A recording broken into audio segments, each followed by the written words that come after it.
পৰিস্মিতা এই মুহূৰ্তত লৈ আহিছো অন্য এটা গুৰুত্বপূৰ্ণ খবৰ নিৰ্বাচনৰ ফলাফলৰ পাছতে এতিয়া হিমন্ত বিশ্ব শৰ্মাক প্ৰশংসাৰে উপচাই পেলাইছে অখিল গগৈ হিমন্ত বিশ্ব শৰ্মাক লৈ কেবাটাও বিশেষ মন্তব্য কৰিছে তাৰ বিপৰীতে যদি আমি চাও তেনেহলে লুৰিণজ্যোতি গগৈ আৰু গৌৰৱ গগৈ কিন্তু তুলাধুনা কৰিছে অখিল গগৈ হিমন্ত বিশ্ব শৰ্মাক লৈ অখিল গগৈ কৈছে যে বুকাই পানীয়ে গছকি মানুহৰ মাজলৈ গৈছিল হিমন্ত বিশ্ব শৰ্মা নিৰ্বাচনী প্ৰচাৰ চলাইছিল হিমন্ত বিশ্ব শৰ্মাই আৰু নিজৰ কাপুৰৰ স্ত্ৰী ভাঙিব বুলি মানুহৰ মাজলৈ যাবলৈ বেয়া পাইছিল গৌৰৱ গগৈ আৰু লুৰিণজ্যোতি গগৈ দুখীয়া মানুহৰ গোন্ধ লবলৈ বেয়া পাইছিল কিন্তু হিমন্ত বিশ্ব শৰ্মাই জানিছিল যে কেনেকৈ মানুহৰ ওচৰলৈ যাব লাগে বা কেনেকৈ নিৰ্বাচনী প্ৰচাৰ চলাব লাগে কিন্তু বিজেপিৰ যি পলিটিক্স সেই পলিটিক্স বুজি পোৱা নাছিলে লুৰিণজ্যোতি গগৈ আৰু গৌৰৱ গগৈ এক প্ৰকাৰে এতিয়া যদি আমি চাও তেনেহলে গৌৰৱ গগৈ আৰু লুৰিণজ্যোতি গগৈক লৈ যি তুলাধুনা মন্তব্য কৰিছে বা তুলাধুনা কৰিছে তাৰ বিপৰীতে যদি আমি চাও তেনেহলে হিমন্ত বিশ্ব শৰ্মা মুখ্যমন্ত্ৰী হিমন্ত বিশ্ব শৰ্মাক কিন্তু প্ৰশংসাৰে উপচাই পেলাইছে এতিয়া অখিল গগৈ আমাৰ হাতত সবিস্তাৰে আমি লৈ অনাৰ চেষ্টা কৰিছো এই মুহূৰ্তৰ এটা ডাঙৰ খবৰ প্ৰতিগৰাকী দৰ্শকৰ বাবে ফলাফল ঘোষণাৰ পাছতে হিমন্ত বিশ্ব শৰ্মাক প্ৰশংসাৰে উপচালে অখিল গগৈ কংগ্ৰেছৰ পৰাজয়ৰ অপৰিকল্পিত প্ৰচাৰ আমি জনাই যোৱাৰ চেষ্টা কৰিছো প্ৰতিগৰাকী দৰ্শকক হিমন্ত বিশ্ব শৰ্মাই বুকাই পানীয়ে নামি প্ৰচাৰ কৰে নিৰ্বাচনৰ সময়ত হেয়া দেখিছিলো আমি সকলোৱে আৰু গৌৰৱ লুৰিণে কাপুৰৰ স্ত্ৰী ভাঙিব বুলি মানুহৰ ওচৰলৈ নাযায় দুখীয়া মানুহৰ গাৰ গোন্ধ লব নোৱাৰে গৌৰৱ লুৰিণে জনাই যোৱাৰ চেষ্টা কৰিছো প্ৰতিগৰাকী দৰ্শকক বিৰোধীৰ একত্ৰিত হোৱাৰ সময় পাৰ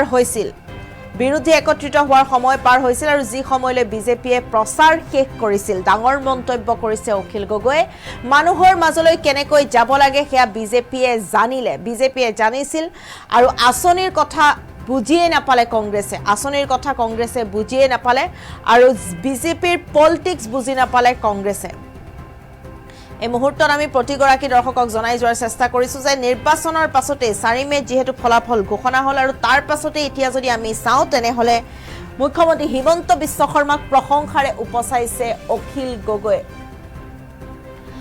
গগৈ প্ৰশংসাৰে উপচাই পেলাইছে হিমন্ত বিশ্ব শৰ্মাক প্ৰশংসাৰে উপচাই পেলাইছে আৰু কেবাটাও বিশেষ মন্তব্য কৰিছে যে আসলতে বিজেপিয়ে জানিছিল মানুহৰ মাজলৈ কেনেকৈ যাব লাগে বা হিমন্ত বিশ্ব শৰ্মাই বুকা পানী গছকি মানুহৰ মাজলৈ গৈছিলে মানুহৰ হৃদয় জয় কৰিছিলে কিন্তু তাৰ বিপৰীতে যদি আমি চাও তেনেহলে গৌৰৱ গগৈ আৰু লুৰিণজ্যোতি গগৈ নিজৰ কাপুৰৰ স্ত্ৰী ভাঙিব বুলি মানুহৰ মাজলৈ যোৱা নাছিলে দুখীয়া মানুহৰ গোন্ধ লবলৈ বেয়া পাইছিলে এদৰে বিভিন্ন ধৰণৰ মন্তব্য কৰিছে এতিয়া এক প্ৰকাৰে যদি হিমন্ত বিশ্ব শৰ্মাক প্ৰশংসাৰে উপচাইছে আনফালে যদি আমি চাও তেনেহলে লুৰিণজ্যোতি গগৈ আৰু গৌৰৱ গগৈ কিন্তু তুলাধুনা কৰিছে এতিয়া অখিল গগৈ আমি প্ৰতিগৰাকী দৰ্শকক সবিশেষ জনাই যোৱাৰ চেষ্টা কৰিছো এটা ডাঙৰ মন্তব্য কৰিছে আৰু কৈছে যে বিৰোধী একত্ৰিত হোৱাৰ সময় পাৰ হৈছিল যি সময়লৈ বিজেপিয়ে প্ৰচাৰ শেষ কৰিছিল মানুহৰ মাজলৈ কেনেকৈ যাব লাগে হেয়া বিজেপিয়ে জানিছিল আঁচনিৰ কথা বুজিয়ে নাপালে কংগ্ৰেছে বিজেপিৰ পলিটিক্স বুজি নাপালে কংগ্ৰেছে আমি এই মুহূৰ্তত প্ৰতিগৰাকী দৰ্শকক জনাই যোৱাৰ চেষ্টা কৰিছো 4 মেত যেহেতু বিধানসভা নিৰ্বাচনৰ ফলাফল ঘোষণা হল আৰু তাৰ পাছতে অসমত পুনৰ পদুম ফুল ফুলিল আৰু যেহেতু এতিয়া 12 মেত চৰকাৰে শপত গ্ৰহণ লব নতুন চৰকাৰ গঠন হ'ব পুনৰ বিজেপি চৰকাৰ গঠন হ'ব আৰু এবাৰ হিমন্ত বিশ্ব শৰ্মাক অখিল গগৈয়ে প্ৰশংসাৰে উপচাই পেলোৱা দেখা গল কেবাটাও বিশেষ মন্তব্য কৰিছে হিমন্ত বিশ্ব শৰ্মাক লৈ যে হিমন্ত বিশ্ব শৰ্মাই বুকা পানী গছকি মানুহৰ মাজলৈ গৈছিল মানুহৰ হৃদয় জয় কৰিছিল তাৰ বিপৰীতে যদি চাও তেনেহলে এক প্ৰকাৰে কিন্তু লুৰিণজ্যোতি গগৈ আৰু গৌৰৱ গগৈক লৈ তুলাধুনা কৰিছে এতিয়া অখিল গগৈ যে গৌৰৱ গগৈ আৰু লুৰিণজ্যোতি গগৈয়ে নিজৰ কাপুৰৰ স্ত্ৰী ভাঙিব বুলি দুখীয়া মানুহৰ গোন্ধ লব নোৱাৰে বুলি বিভিন্ন ধৰণৰ মন্তব্য কৰিছে গৌৰৱ গগৈ আৰু লুৰিণজ্যোতি গগৈক লৈ আমি এই মুহূৰ্তত প্ৰতিগৰাকী দৰ্শকক সবিশেষ জনাই গৈছো ফলাফল ঘোষণাৰ পাছতে হিমন্ত বিশ্ব শৰ্মাৰ প্ৰশংসাত পঞ্চমুখ হৈছে এতিয়া অখিল গগৈ হাঁহি সংবাদ মাধ্যমৰ আগত হিমন্ত বিশ্ব শৰ্মাক প্ৰশংসাৰে উপচাই পেলাইছে অখিল গগৈ আমাৰ হাতত ভাষ্য আছে আমি পুনে পুনে ভাষ্য শুনোৱাৰ চেষ্টা কৰিম বিপৰ্যয়ৰ মূল কাৰণ এটা হ'ল বিজেপিৰ খুব ধুনীয়া পৰিকল্পনা, সুপৰিকল্পনা, 5 বছৰীয়া তেওঁলোকৰ পৰিকল্পিত প্ৰচাৰ আৰু আমাৰ একেবাৰে শেহতীয়াকৈ অপৰিকল্পিতভাৱে হাফহাজাৰ্ডলি হাফ হাৰ্টেডলি কৰা প্ৰচাৰ। সেইটো কাৰণে আমাৰ বিপৰ্যয় ঘটিলে যে বিজেপিয়ে ইলেকশ্যনত জিকিবলৈ 5-6টামান ষ্ট্ৰেটেজি লৈছিলে আৰু আমি সঠিকভাৱে ষ্ট্ৰেটেজি লোৱাত ব্যৰ্থ হৈছিলোঁ। কাৰণ আমি বেছিভাগ সময় এলায়েন্সৰ কাৰণে মিটিং কৰি থাকোঁতে গুচি গ'ল। নহয় কংগ্ৰেছৰ কেৰামতালিত আমি চব বৰবাদ হৈ গ'লোঁ। তেওঁলোকে কি কৰিলে? অৰুণোদয়, নামঘৰ চব নামঘৰবিলাকক পইচা দিলে। এইটো কিমান ডাঙৰ পলিটিক্স, বিজেপিৰ পলিটিক্সটো কংগ্ৰেছে বুজিয়ে নাপালে। প্ৰত্যেকটো নামঘৰত 3 লাখ অসম দৰ্শন। কি কৰিলে? তাৰ ফলস্বৰূপে যে মছজিদক নিদিয়ে, নামঘৰক দিয়ে। এইটো কৰি কৰি হিন্দু মুছলমানৰ মাজত যিটো পাৰ্থক্য সেইটো গাঢ় কৰি পেলালে যোৱা 5 বছৰ। এই গোটেই যিটো ষ্ট্ৰেটেজি বিজেপিৰ, এই বিজেপিৰ ষ্ট্ৰেটেজিটোৰ বিপৰীতে আমাৰ কি ষ্ট্ৰেটেজি আছিলে? আমাৰ বিৰোধী পক্ষৰ কোনো ষ্ট্ৰেটেজি নাছিলে। মানে যোৱা 5টা বছৰ ক'বলৈ গ'লে কংগ্ৰেছৰ বিধায়কবিলাকে কমপ্লিটলি হিমন্ত বিশ্ব শৰ্মাৰ কথা মতে চলি আছিল, যাৰ ফলস্বৰূপে মানুহে ভাবিলে যে ইহঁতে মাতিবই নোৱাৰে, ইহঁতক ভোট দি কিটো লাভ হ'ব। ইলেকশ্যনৰ সময়ত আপোনালোকে দেখিলে নে নাই? হিমন্ত বিশ্ব শৰ্মাৰ আগ্ৰাসী প্ৰচাৰ। হিমন্ত বিশ্ব কি দেখুৱালে? জাপ মাৰি গৈ মানুহৰ মাজত গৈ জাপ মাৰি গৈ চেলফি উঠে। হিমন্ত বিশ্ব শৰ্মাই কি দেখুৱালে? হিমন্ত বিশ্ব শৰ্মাই দেখুৱালে চোৱা হেণ্ডশ্বেক কৰি কৰি হাত একদম ছিগি গৈছে। আৰু আমাৰকেইটাই কি দেখুৱালে? আমাৰকেইটাই হেণ্ডশ্বেক কৰিলেও ভালকৈ হেণ্ডশ্বেকটো নকৰে। চাবচোন, ইস্তি ভাগি যাব, গা গোন্ধাই দুখীয়া মানুহৰ। আমাৰ মানুহকেইটাই হেণ্ডশ্বেকটো কেনেকৈ কৰে আপোনালোকে নিজে চাবচোন এবাৰ। আমাৰ লিডাৰে বিৰোধী লিডাৰবিলাকে কেনেকৈ হেণ্ডশ্বেক কৰে এবাৰ আপোনালোকে চাবচোন মানুহৰ লগত। হিমন্ত বিশ্ব শৰ্মাৰ কাপোৰ ইস্ত্ৰি, মুখ্যমন্ত্ৰীৰ কাপোৰ ইস্ত্ৰি থাকে নেকি? আমাৰ গীটাৰ একদম ফ্ৰীয়া ইস্ত্ৰি, দীঘল একদম চিধা ইস্ত্ৰি থাকিব লাগিব। ওচৰলৈ মানুহে খুন্দা মাৰি দিব। জিকিব নেকি এনেকৈ ইলেকশ্যন? ইফালে হিন্দু মুছলমান কৰি দিলে। একেবাৰে মানসিকভাৱে দুৰ্বল কৰি পেলালে হেৰিয়াক, আপোনাৰ কি কয়, আপোনাৰ আমাৰ তৰুণ গগৈৰ আমাৰ কি কয়, গৌৰৱ গগৈক দুৰ্বল কৰি পেলালে হেৰি কৰি, কি কয় আপোনাৰ পাকিস্তানী এজেণ্ট কৰি। তেওঁ বুজিয়ে পোৱা নাই কি কৰি আছে। কংগ্ৰেছে বুজিয়ে পোৱা নাই কি ষ্ট্ৰেটেজি লৈ আছে।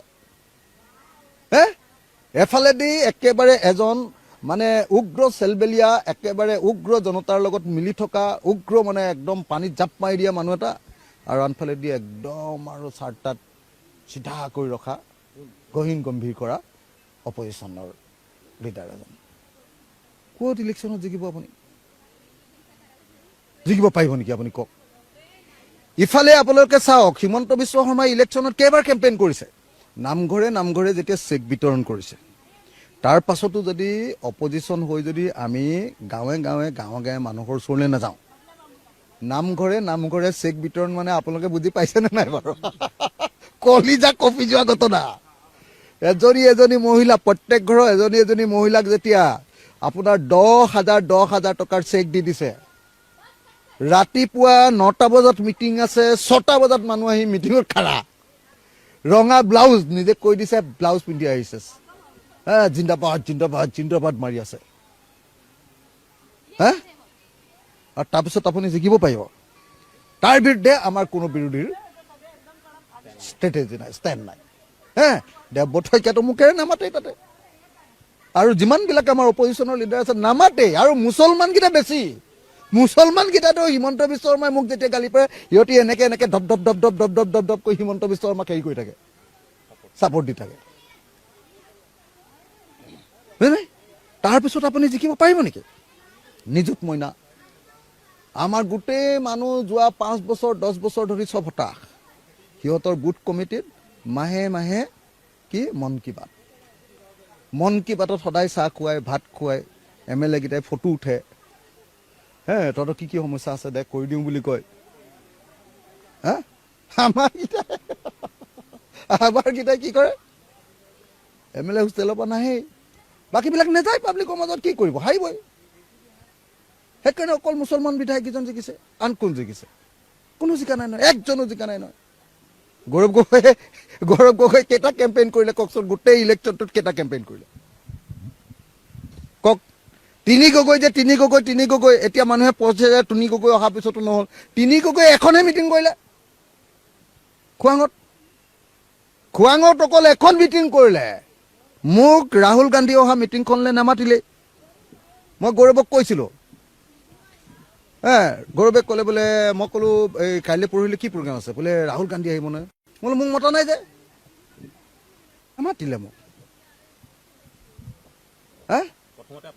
মই ডাইৰেক্ট মই আপোনালোকক এটা কথা কওঁ হা। আজি প্ৰধানমন্ত্ৰীয়ে কিমান দিন আহি ইয়াত কেম্পেইন কৰিলে, অমিত শ্বাহে কিমান দিন কৰিলে, JP নাড্ডা কিমানবাৰ আহিলে, বিজেপিৰ কেন্দ্ৰীয় সভাপতিজন কি নাম, আজিকালি নতুন এজন হ'ল নহয়, নীতিন নবীন নে কি, সেই মানুহটোৱে কিমান দিন আহিলে, তেহেঁতৰ মন্ত্ৰীবিলাক কিমানবাৰ আহিলে, আমাৰ কংগ্ৰেছৰ লিডাৰ কেইজন আহিলে, কেইখন মিটিং কৰিলে মোক কওকচোন আপুনি? ৰাহুল গান্ধী 2 দিন, প্ৰিয়ংকা গান্ধী 2 দিন। প্ৰিয়ংকা গান্ধীক মই সন্মুখীকে হেলিকপ্টাৰত যে আছো, সেইফালে প্ৰিয়ংকা, এইফালে মই, লগালগি। মই প্ৰিয়ংকাক কৈছোঁ, যদি সঁচাকৈ তোমালোকে জিকাব খুজিছা তেতিয়াহ'লে 4 দিন তুমি থাকা, তুমি 2 দিন লৈছা আৰু 2 দিন লোৱা, আৰু ৰাহুলকো আৰু 4 দিন ল'বলৈ কোৱা। গৌৰৱে একবাৰৰ কাৰণে যোৰহাটত আহকচোন অখিল দা, মোৰ হৈ এবাৰ মাত মাতি দিয়ক বুলি নক'লে, হাৰি থাকিলে। সেইকাৰণে মই গৈ 3খন মিটিং কৰি দিয়া হ'লে যোৰহাট উল্টি গ'লহেঁতেন। যোৱা সময়খিনি সঁচাকৈ মই কৈছোঁ, ক'বলৈ বেয়া। গৌৰৱে দি আছে যে মই যাতে বেছিকৈ মিটিং কৰিব নোৱাৰোঁ, ক'বলৈ বেয়াটো। ৰাহুল গান্ধীৰ ওচৰলৈ যাতে মই যাব নোৱাৰোঁ, মিটিংবিলাকত যাতে মই লিড ল'ব নোৱাৰোঁ, এইটো বিচাৰি থাকিলে আৰু ক'ত জিকিব? জিকাৰ পাছত তুমি সেইবিলাক কৰি থাকা যে অখিল গগৈক আমি মন্ত্ৰী নিদিওঁ, জিকাৰ পাছত কৰা। জিকাৰ আগতেই যদি তুমি এনেকুৱা কুটবুদ্ধি কৰি থাকা, আৰু ক'ত ইলেকশ্যনত জিকিবা ভাই? হেলিকপ্টাৰখন বিচাৰিলোঁ, 1 দিনৰ কাৰণে নিদিলে। বাৰম্বাৰ ক'লো দলগাঁও বিধানসভা সমষ্টিত একবাৰ কেম্পেইন কৰি দিয়া, দলগাঁও বিধানসভা সমষ্টিত কংগ্ৰেছে আমাৰ বিৰুদ্ধে কেণ্ডিডেট দিলে, আমাক হৰুৱাই দিলে। লাভ কি হ'ল? লাভ হ'ল AIDFৰ আৰু এজনে জিকিলে, নহ'লে আমি জিকিলোহেঁতেন। দলগাঁৱততো আমাক ডাইৰেক্টলি কংগ্ৰেছে নিজৰ কেণ্ডিডেট খাৰা কৰিছে, দলগাঁও আমাক দিলে ইলেকশ্যন খেলিবলৈ, তাৰপিছত আজি জোৰক খৰুৱাবৰ কাৰণে আইনুল নে কোনোবা এটাক উঠাই দিলে। মই গৌৰৱক একদম নমস্কাৰ কৰি কিমানবাৰ ক'লো, দলগাঁৱত এবাৰ কেম্পেইন কৰি দিয়া ভাই, তোমালোকৰ এনেকৈ যে কেণ্ডিডেট দিছা। ৰকিবুল হুছেইনক কিমানবাৰ ক'লো, এবাৰ সুধি চাব। এই আমাৰ কি সিং আছিলে কংগ্ৰেছৰ, জিতেন্দ্ৰ সিঙক মই কিমানবাৰ ক'লো। আনকি মই প্ৰিয়ংকা গান্ধীক ক'লো যে এওঁলোকে আমাক কাৰণে আকৌ কেণ্ডিডেট দিছে, চোৱা কেনেকৈ জিকিব ইলেকশ্যন। এনেকৈ ইলেকশ্যন নিদিয়ে, নিজিকে। আমাৰ হতাশ হৈ থকা কৰ্মী যোৱা 10 বছৰত একো কৰিবলৈ পোৱা নাই, একো খাবলৈ পোৱা নাই, একো পইচা পাতি নাই, আমাৰ তেনেকুৱা কৰ্মী। আৰু এওঁলোকে প্ৰত্যেক মাহে মন কি বাত কৰি পইচা দি থকা বিজেপিৰ কৰ্মী, ভোট কৰ্মী। এফালেদি বিজেপিৰ একদম হিমন্ত বিশ্ব শৰ্মা আৰু সৰ্বানন্দ সোণোৱাল দুইটাই সাৱটি কৰি ইলেকশ্যন কেম্পেইন কৰে, আমাকেইটাই সিটোক পিঠি কৰি থাকে।